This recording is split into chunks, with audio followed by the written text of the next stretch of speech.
Hey, everybody. Welcome to the Profit Toolbot podcast. Today, we're going to be talking to Brad Leavitt. Brad is the owner of AFT Construction. And our topic today is beyond the scenes of an overnight success. You know, he started as an electrician. I'm sure we're going to talk about this today on the show. And now he's a builder of super luxury homes. And he's got some interesting thoughts on the process, the path, how he got where he is today. And we're all guilty of this. I am too. I'm always looking at other people and saying, well, how did they get where they got? And what can I learn from that? And so the purpose of today's show is for you to, sort of peek over the shoulder of Brad and see the steps he's taken to get there. So let's get to the episode and we'll see you on the other side. Mr. Brad Leavitt, how are you? Very good. Thanks for having me on, Dominic. It's good to be with you again. Yeah, always a pleasure to speak to you. I really enjoy it. So thank you. I like that background you've got there. Are those all bronzed footballs and basketballs? And yeah, I wish I could say I actually went through the effort to get them bronze. They're actually, we're pretty active. I'm super active athletic wise. I love to play sports. I'm a big sports guy. And truth be told, we had a flag football team for like 13 years here at AFT. So no way. A few of those are trophies that we won the championship with that we have here hanging in the office. So nice. What was your position? I play quarterback for our team. Of course. You just can't take it. You just can't, right? Yeah. Sometimes it's innate in us, I guess. I love playing QB. It's fun.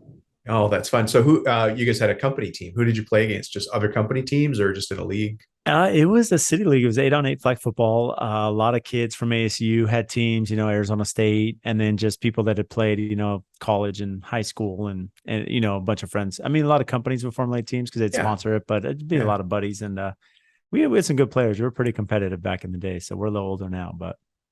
Yeah. Well, you don't look much older, but wisdom. Well, thank That's you. What we call it. Yeah, try hard. Yeah. So today you and I are here to talk about behind the scenes of an overnight success, because you've rung the bell a couple of times. You're climbing the steps nicely. But before we get into that, Brad, let me ask you, who the heck are you? And how is it you come to be speaking to all these construction business owners all around the world?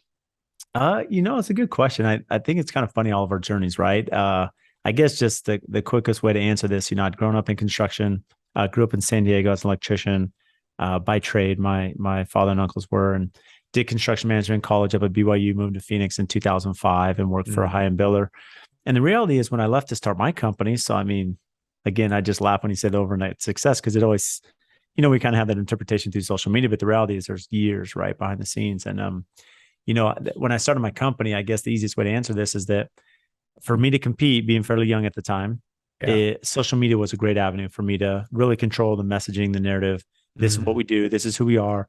Here's the quality. Here's our process, the thought behind it, so really educating the client and those around us. And it kind of turned into starting a podcast. It turned into, YouTube channel and these different things, which speaking engagements and, marketing is a big part of any business. I love it. I love business. I love marketing. And essentially that's kind of put me on the platform, as we are speaking today. So, yeah. And you're a builder. You're a home builder. Home builder by trade. Yep. And like anybody. Well, electrician by trade who just happens to be a home builder now. Yeah, I guess that's the case. But the reality is, I mean, it's funny. I mean, I think specifically home builder, but in generally a business owner, right? And so most of us kind of miss that. Yeah, most of us misunderstand that no matter what, our occupation is, we're still a business owner first and foremost. And we have to understand the business and systems and, all those processes that make us successful at what we do. I'm so glad you said that because it's a different voice than me. I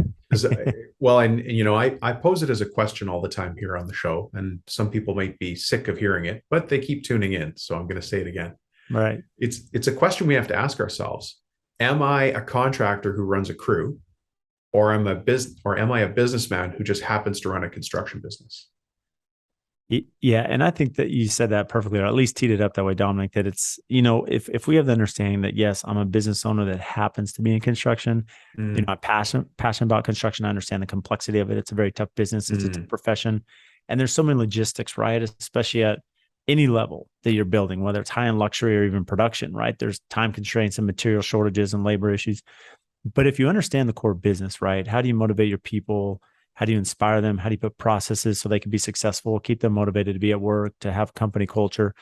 these are key components for any company to be successful. And if you have those are the building blocks that now can turn into a successful company that happens to focus on construction. Just happens to be in Yeah, construction. Yeah. exactly. Precisely.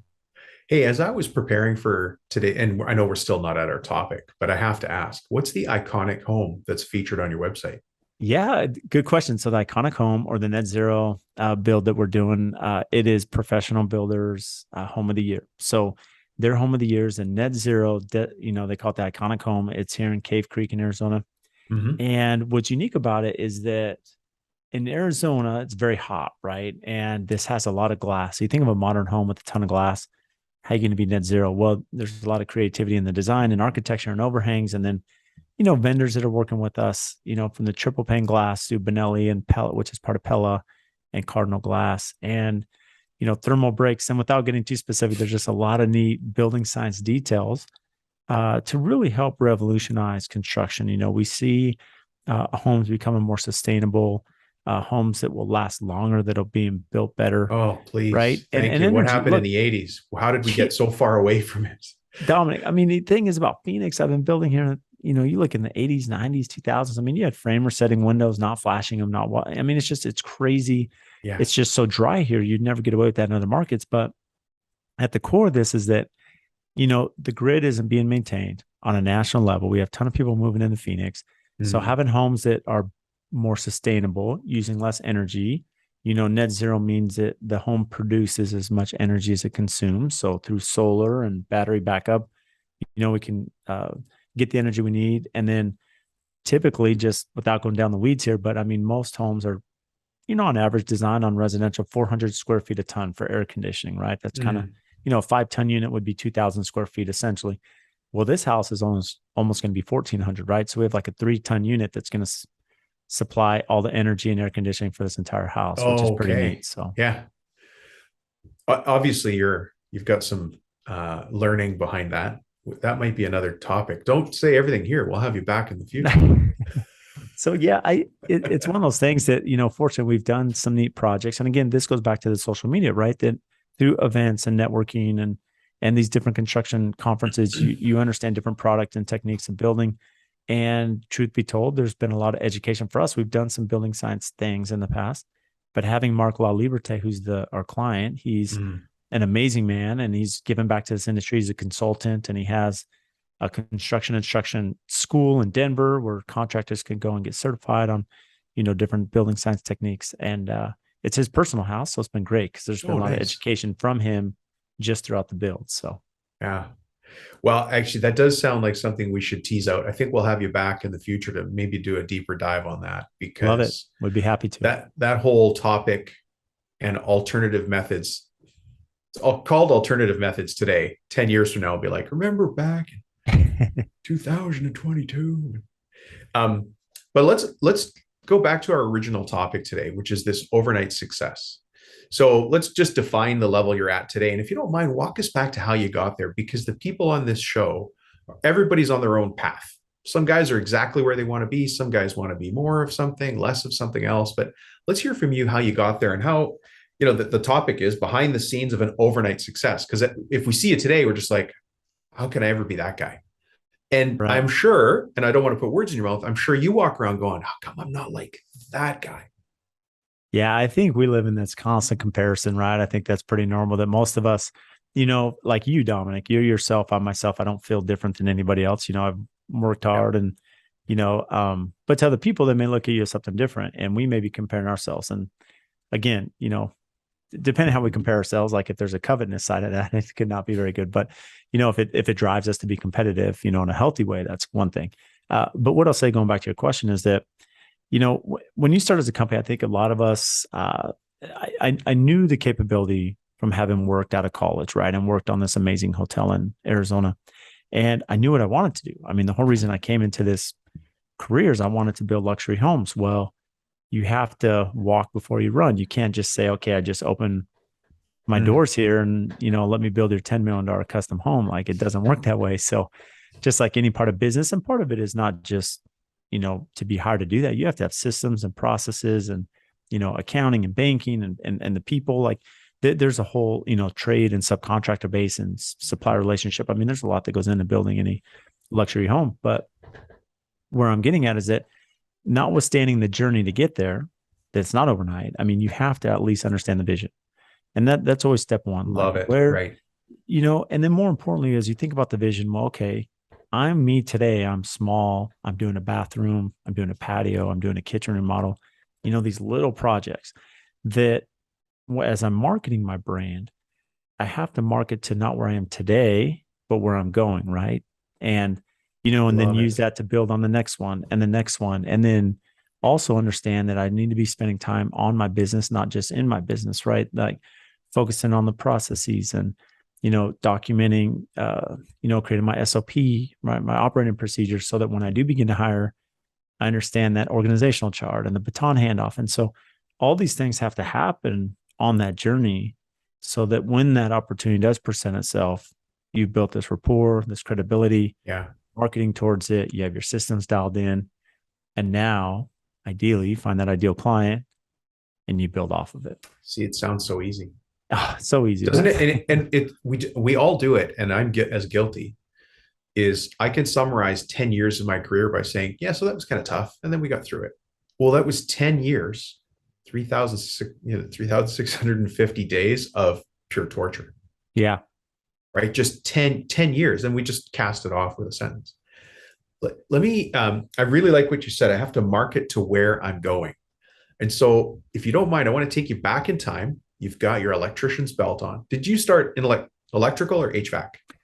Electrical, yeah. So my grandfather retired from the Navy, had 6 boys, started an electrical company, and all 6 boys became electricians. And No my father way. was the youngest. Yeah, he was the youngest. My dad was, but yeah, I worked. So my father was a union electrician there in San Diego, and 2 of his older brothers had taken over from my grandfather when he passed away, and so I worked for them in high school, and Okay. that was kind of my background, commercial and residential. So I want you to, if you can, remember back to that day when you said, I'm an electrician and I'm doing great, but I want something different. I don't want to say more. I don't want to say better. I just want something different. What was that day? What happened, if you can remember it? Yeah, I actually can. It's funny you asked that. So I was really fortunate. We had some pretty neat commercial projects, and growing up in San Diego, I was a super blue collar family, so I didn't live anywhere nice. You think of San Diego as this It's ritzy place, beautiful. which there are some nice places there, but I lived in super blue collar, really simple. My dad was a blue collar guy. My mom didn't work, and but I was fortunate through the company. We did these amazing remodels, like in La Jolla and Rancho Santa Fe and Coronado, on these amazing estates and big Those are homes. beautiful. Yeah, Yeah. and San Diego Rancho Santa Fe has some great houses. Coronado does as well. And so I'm working in these homes. Like, this is amazing. Like, I would love to build one of these houses, to build this, mansion, for lack of a better word at the time. Right. Being Right. 18, and I remember that there was a superintendent, who's on the job site, who's like telling me what to do, making sure we're hitting our schedule and keeping the site clean and all those things we have to do.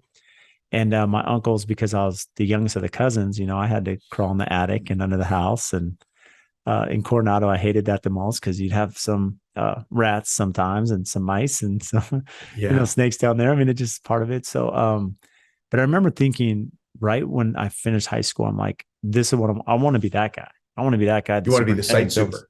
Yeah, I want to be a site super. So, okay, what does that entail? And then understanding, okay, well, to get there, Mm. you can take a traditional route and go work for a home builder for a long time. And I had some peers that were doing a degree called construction management, and construction management in college, just to understand that program, it is catered to commercial. Like most people on a national level, whether at Purdue or Florida or BYU or ASU, I mean, you go to college to do construction management, but when you graduate from Georgia Tech or one of these schools, like typically you're going commercial, right? You're working on a stadium or a hospital or, for some of these big national, international commercial builders. But I was always residential. I'm like, I want to go into residential. Okay. And so understanding that, the degree catapulted me, if you will, in 4 years up the ladder, got to work for a firm in Phoenix. And now here I was working for a company doing that. And, my undergraduate degree helped me, expedite that path. So you got a degree in construction management. Yeah, so it's actually a Bachelor of Science with an emphasis in construction management. Many of the classes you take are very similar to engineering. So I would be with Right. civil and electrical and mechanical engineers. You're taking surveying and statics and a lot of math and physics, and then also just the the normal construction to understand the industry, right from civil to Yeah. electrical, plumbing, mechanical, all that stuff. Let's see though. This is great. I don't want to take you off your path. No, We're going to take just a little detour here. yeah. Let's say I'm a 40-year-old guy listening to you now and I've got my company. I'm like, I'm not going back to school. Can is my growth limited because I refuse to go back to school? Or how could I have gotten there? How could I change my Trajectory, that's right. career Yeah, path, whatever it exactly. may be. Thank you. You know, I'm supposed No, to be the guy who knows how to say things, and suddenly I got tongue tied. Sorry. You're hey, right. I know I've been on your side. I know how that goes. No, it's a really good question, actually, Dominic. I love that question because just because that's my path, that's not the only path, right? And I'm very adamant that one of my issues, again, not to divert this, but college isn't for everyone. That's just a fact of the matter, right? True. And there's a lot of opportunity, whether you're in college or out of college. And what I found is, like, I have some tremendous people in my company, none of which went to college. They never finished. They don't have a degree. And so there's just a lot of different avenues to enter the field, right? And one could be the college route to go that way. But another one, if you're a 40-year-old person or maybe someone who's 23, find it, have that vision, have that dream of what you want to do. Go see the advantage they have today that I did not have. Keep in mind, I'm not that old, but I still am pretty old. In the late 90s, when I'm in high school, I graduated in 98 from high school, but there wasn't, no one had cell phones really at the time, right? Maybe pagers, some of the cool kids, but there was no such thing as social media and emails and LinkedIn. Now at your fingertips, you have social media. I have so many people that when I do a posting on, hey, we're hiring at AFT on Instagram and LinkedIn, I just hired 2 people, never finished a degree. They'd been working in construction, brought them on. We're going to train them because they have the right culture, the right fit, the right personality, the right attitude. And that's where it comes down to. And LinkedIn, here's a platform right now. When before could you go on and find any executive up to the highest point of the company? You can find them, you can connect with them, and you don't even have to solicit them. You can comment on their posts, you can interact, you can engage, you can become friendly for months and months at a time. And they're going to see that content. And eventually there may be an opportunity and you connect. And so you can take the shortcut in lieu of college to now just go direct through social media and really make a lot of headway quickly. Yeah. Thank you for that. So you were an electrician with the belt on. You were the youngest electrician of all the cousins. I know how the pecking order is called the pecking order for a certain reason. Like, you're going under the house of the snakes. And you said, you know what, I want to be that site super, but you're not a site super now. You're doing well. So what was the goal to get beat now from that site super level to something else? Well, I think when it comes to entrepreneurship, some of us are born an entrepreneur and some of us are kind of forced into it, right? And I think mine was more of a journey that was forced into it than born into it. So, okay, because I'll bet you a bunch of people listening are like, well, he's just naturally built like that. His family had an electrical company, easy street. He just walked right in. It's funny because there are a lot of entrepreneurs in my family, right? In my heritage. And in fact, my grandfather being one first and foremost, but I wasn't growing up that way. My dad worked for the same company for 35 years. He's a union electrician there. Yeah. And so I came from that mentality, my upbringing, where it's just like, you go work for someone, you work hard, you can do well, support your family. And so I had never anticipated, I'm like, eventually maybe a project manager, you move up, general super, who knows, right? Working for the company, get to some level. But long story short, the economy was not great in Phoenix in 2009, 10, 11. We all understand, the recession that hit at that time. And the housing market was really bad in Phoenix. And I was at a point in my career where the company I worked for, the opportunity wasn't there. And I was planning to go back to college to get an MBA in finance. I was like, had taken the GMAT. I'm going back to going to finance. I was going to go into healthcare. And due to personal circumstances and timing in 2011, I never made it to graduate school and ended up starting AFT. And here we are. And it was by necessity, right? That direction of my life and for my family, and where I had to pivot to take care of kids that I had at the time, my daughters. And I have 6 kids. I had 3 at the time. Now I have 6, but wonderful. That's fantastic. Yeah. So that's just that's just how it happened. And like I said, I knew starting my company, like the journey ahead, I knew how hard construction was, but at least I knew that, hey, fortunately through mentors I've had, that if I understood the vision, if I knew where I wanted to be, I had to market to that and build towards it. And then fast forward that overnight success, 17 years later, after grad school or after college, here we are. So you just mentioned mentors. Did you seek them, or in your wisdom now looking back, do you say that was a mentor? That was a mentor, or did you seek them out? Yeah, it's interesting. I've always been big on networking. In high school, I ran cross country and track, and I remember vividly in being a junior in high school. And I remember my coach saying something. He said, Brad, it's not who you know, it's not what you know, it's who you know, right? And he wasn't saying it in this very like selfish, oh, I'm a name dropper or something. That's not what I mean. But what he said is, the connections in life are really important. The value that you bring, that life is a lot more than just a Yeah. one-sided thing. It's reciprocity. And he was really big on this, and so my network, fortunately, I'd met people in different stages of life. I'd lived abroad, lived here, and, through college and through other things and service organizations. And you meet people through sports and those there's friendships, there's relationships that are built. And through that, sports and mentors and business leaders, I always kind of gravitated toward them because they would say things and I'd like, remember that. Okay, I need to remember that, right? Like just little key So things you that I've always always sought wisdom. You sought wisdom. always. Well, Yeah. yeah, going back to that, I mean, again, after high school, I had a mentor, and he there was a neighbor of mine that was a pretty successful guy, and he was like, Brad, it's you are who you just surround yourself with, right? So if you Oh, surround is that yourself ever with true? yeah, if you surround yourself with successful people, that you're gonna, yeah, Well, it's gonna yeah. raise you up. Raising tide lifts all ships. And it's very similar that, even our candor, our speech, like how we engage are very common to those who are very close to our immediate circle. Absolutely. I know there's a famous saying that you're more like the 5% of the people. No, your income is within 5% of the five people you hang out with the most. That's interesting. Yep. Right. And there's a lot of truth to that too. Right. And that unfortunately only measures it through the window of income. But what about fitness or faith or Mm-hmm. family? Like the people that you hang out with, Priorities. Mm-hmm. exactly, the priorities lend themselves to that. One of the observations that I've been able to make, and I've been a business coach now since the year 2000, just turn of the century, right? Is that most of the successful people that I deal with, whether they become clients or not, they're actually a member of some sort of trade organization, or maybe they recently have been, and they're curious. They're looking for that network. They're beyond the point where they say, well, I'm the only guy that does kitchen renos in my town. I'm the only builder that I want to talk to. They're out there talking to the other builders and starting to get friendly and understanding what's going on at a bigger picture. And that curiosity keeps them driving forward. They're always looking for something else. Yeah, it's interesting you say that because I think whether it be and maybe I take it this direction is that for me as a contractor, it's really important to understand my business and contracting, right? And because of that, I'm part of like a builder 20 group, and which is a group of 20 builders around the country. Yep. And we There share you go. financials and audit Yeah. each other, right? And it's helped me become a much better business owner because these are, people that are very successful that, have kind of taken me under their wing.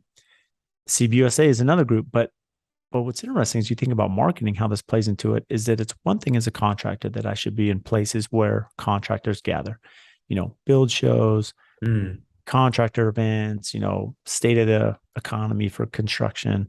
There's a bunch of these things, but they say you should always be networking with people outside of your industry, right? Business executives, lawyers, doctors, dentists. I mean, there's a lot of opportunity. And to understand how you run business, Dominic, is different than me. And to understand how people do it in other businesses, there's a lot of application, right? Right. And to your point, I mean, we've been fortunate to do a lot with like the homeless men's shelter here and Oh, feed great. my starving children. And so, these are community things, and it's great to get out there and rub shoulders with other people that are giving back and doing charity. And, what I do love about, our culture is there are a lot of people that give back and spend a lot of time and do a lot of charity work. And you can meet some great people doing that. Yeah. I love that. It's so in line with the way I remind people to be, and I work hard at being, is that I can't just see the world through my own eyes. If I'm a dentist and all I hang out with is dentists, then I just start to see the world through those eyes. But if you really want to be a business person, an entrepreneur, you have to listen to other people and what their challenges are and realize, hey, they actually solve a lot of the problems in the same way. But isn't that interesting? They're doing something, maybe I could apply that to my business. And you might think, well, how would a dentist be like my company? But that's where the creativity comes in. That's what an entrepreneur is. And a lot of people are, I have learned over the years that entrepreneur is a very uncomfortable title for a lot of people. It sounds pompous, it sounds scammy, but an entrepreneur is somebody who makes something out of nothing. And if in order to do that, you've got to pull in a lot of different components. One of them being just your own leadership. And so seeing how other people lead through challenging times, lead through great times, lead through opportunities, it helps me be a better leader. And I'm sure you as well. There's no doubt. And looking back at my experience, I vividly can recall working for different companies and, things that were great. They did this that was, really motivated me when I was on that side of things. Right. And they did this that really demotivated me. Right. And so there's things that, that happen. It's just part of running a business. You can't make everyone happy, but there are some core principles there in communication, incentives, and just understanding some of these key components. And like you said, the more people I speak with outside of business, all the time comes down to two things when you're speaking about company culture and leadership, Dominic. And they always say, like, especially as a business owner or entrepreneur, as you have employees, they're like, they need two things. Number one, they have to believe in the product, right? They have to believe in the business and the product and what they're selling. And then number two, they have to understand their role. Like, money aside, they have to know when they show up to work, what do they have to do to be successful? What's their scope of work? What do they need to do to perform? If they understand clearly what their scope of work that they're accountable for, and they believe in the product, you're going to win. Like you just are. And then you can build on that, right? Through company culture and incentives and cost of living and whatever it may be. And that takes their product, into something, that turns into your reputation, that now turns into ideally, hopefully monetization, right? Yeah. That, what's funny is that I wrote that down and I looked behind you at your sports background. I was like, well, you could be talking about a sports team. Believe in the product, right? Yep. Believe in what you're doing. I actually Yep. just watched the lacrosse documentary on Paul Rabel. Mm-hmm. They didn't believe in the product. They didn't believe in the lacrosse team, lacrosse league they were in. So he started another one, right? And then understand your role. And it's nice when you can break things down that simply, because we're hoping in this show is that people can take something away they can do today in their electrical business, and their mold remediation business, and their excavation business. Like, do your people believe in your product or your service? And if they don't, what do you have to change to make that happen? And then do they understand their role? Let's dive into role for a little bit here. Were you ever the kind of company who said, we don't really believe much in titles? I should have asked that a different way. And have you changed from that? Or are you still doing that? You're smiling big. So what's your thought on that? It's interesting. I think we can get lost in, for me as a business owner, right, to realize, but it is important, right? There is a title that's important to the people that are managing. There's a title that's important when they're making a phone call or they're meeting with a high, affluent client or a trade partner supplier. If they have the right title, they command that respect. There's some validity to that. And it's important that I understand that as a business owner, as we're setting our structure, but going back to that, from an organizational chart. So they understand every point in that sales process, when that job lead first comes across my desk until the house is closed and someone moves in, what is that journey, right? What does it take for that baton? Who's responsible at what stage? The more you can understand that initial phone call to completion of your product line, that's really going to assist. And then, as you mentioned, titles and putting people in the right place in the organizational chart and who they report to, these are all key components that are going to help them and help your business to just begin to set those systems in place. I really appreciate the way you talk about business in such simple terms, but it's simple and clear terms, because that calmness is what people are looking for in running their business, because business owners live in chaos. Time management problems, people standing at the door. We got a QC issue. Billing is off on this and invoicing is off on that. There's a million things tugging at a business owner. And when we can bring clarity and simplicity to the conversation, it gives people that path forward to see, okay, if I go fix this next thing, I'm one step closer to total calm. I always say that a really successful business looks pretty boring from the outside. And it should. I mean, it should, right?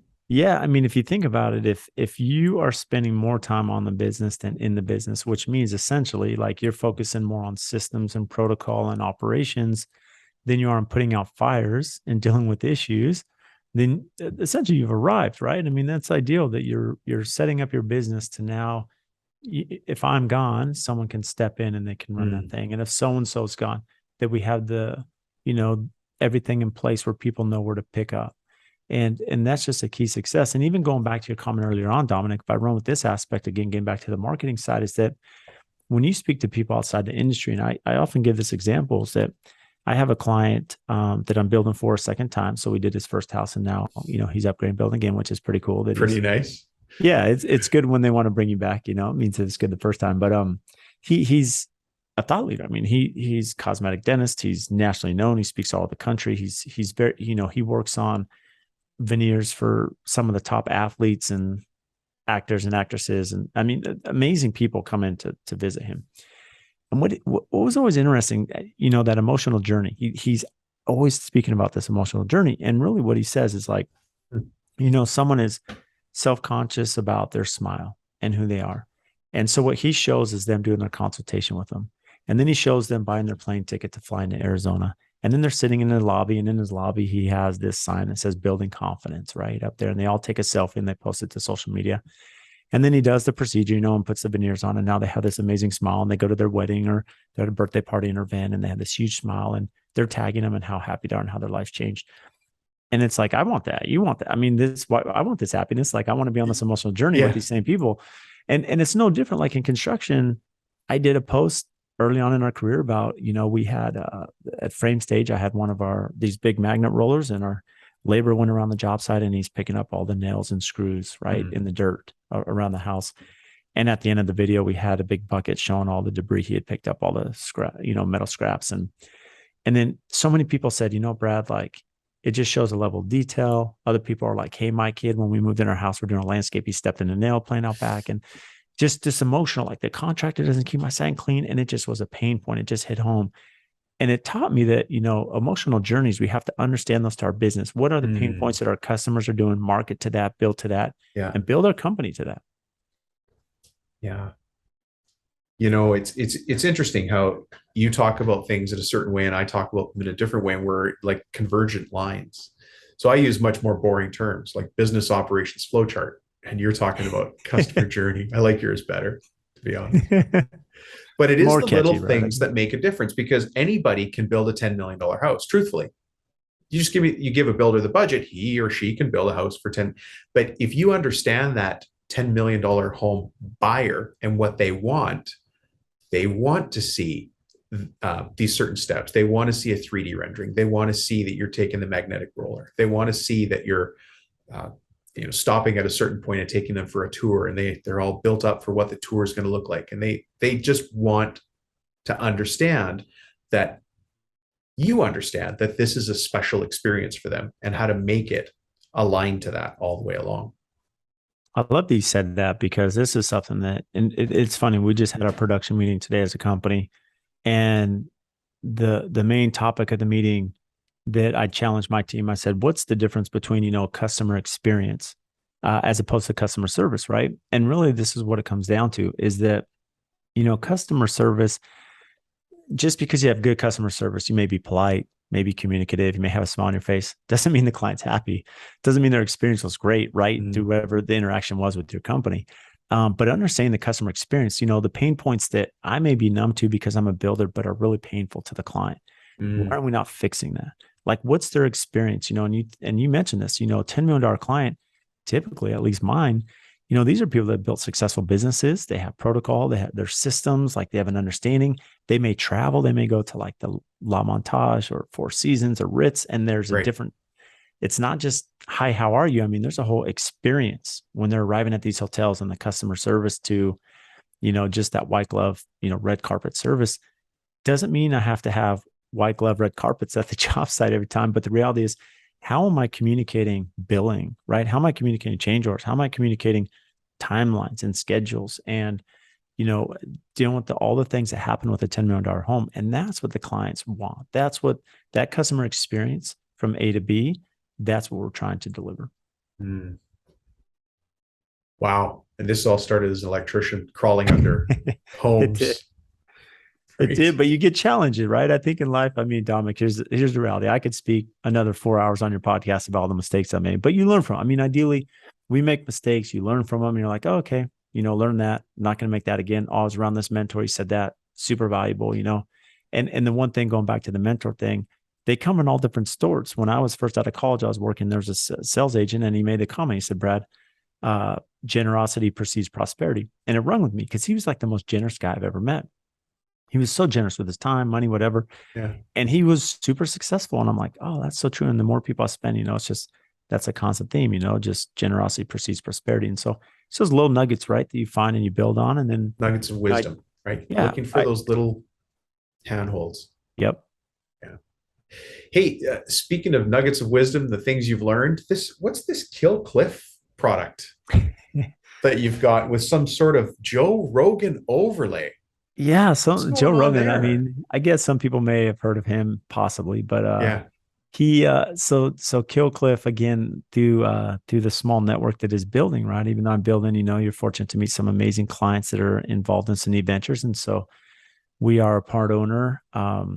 I shouldn't say majority, but a substantial owner of Yeah. Killcliff, which is an all natural energy drink, started by Navy SEALs. They're based out of Atlanta, and it's all natural energy drink. And some of the main sponsors would be Joe Rogan. He has his own flavor, so he has Joe Rogan has his own flavor, which is the Flamin' Joe, which is like a spicy pineapple.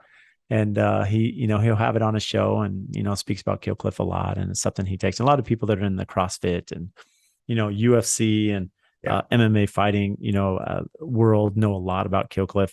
Some others not as much, but we're gaining ground. So I think it speaks to the fact that you've grown your business. So am I a businessman who happens to be a builder, contractor? Right. It goes along with that, right? Or am I a contractor with a crew?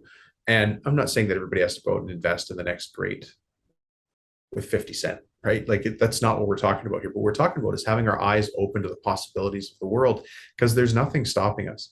To every single person listening here, it's up to us to change the legacy of our family name. Sounds like you had a ton of cousins and a lot of family members who were also electricians. I'm sure they're all on their own path to whatever degree they want to be. But it certainly doesn't sound like it was handed to you on a silver spoon. Like you have to go out and earn it.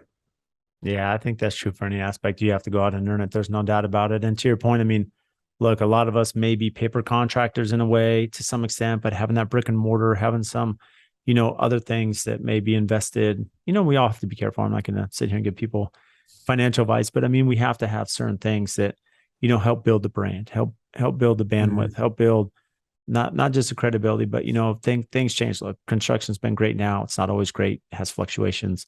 How are we preparing ourselves for when, that downturn comes, and how do we pivot? So, thinking ahead is really important.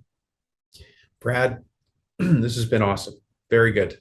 If somebody wants to find out more about you or reach out to you, how do we find you in this big wide world? Yeah, pretty easy. I mean, most of my social media handles are AFT Construction. My company name is A Finer Touch Construction, but we go by AFT.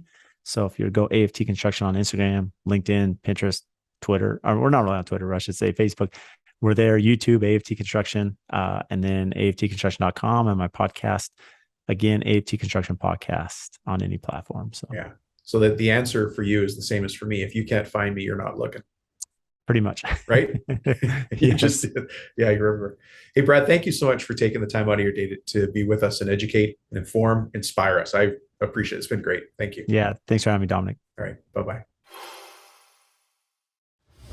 Well, thank you so much, Brad, for being on the show. I really appreciate that. Folks, that is behind the scenes of an overnight success, because looking at it from the outside, you might think, well, how is it he gets to build luxury homes? And how is it he gets to take part in an investment opportunity that Joe Rogan is part of? And how is it that X, Y, and Z? And as he mentioned here, we should not covet, but it is important that we set our goals in line with where we want to get to next. And so that was a really good overview of that.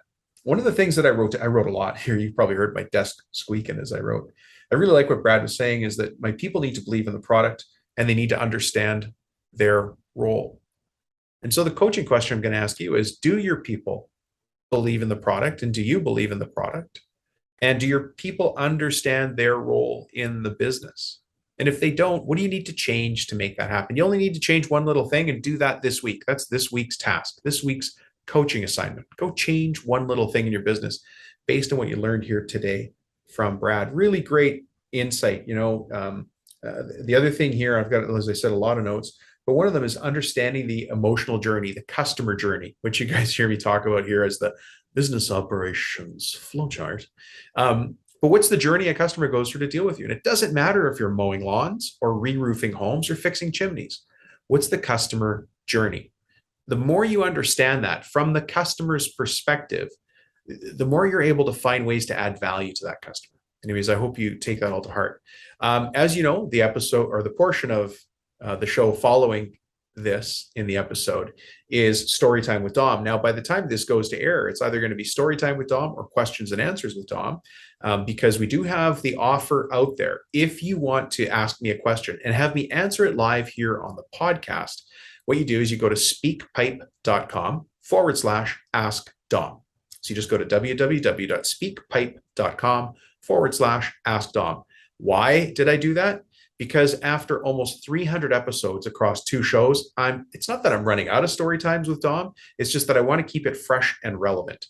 And instead of me speaking at you in story time with Dom, myself and my team are looking for ways to add more value. And we thought, well, let's ask everybody, what are your questions? And let's answer the actual questions. So we've already had a couple people call in, because this has been, we let people know on the contractor strategy group on Facebook. So a couple of people have already called in. But if you are curious, if you've got a question that is on your mind right now while you're driving around, pull over, get online, and go to speakpipe.com/ask Dom, and your question will be recorded there. And then I'll see if we can get to it in one of the episodes.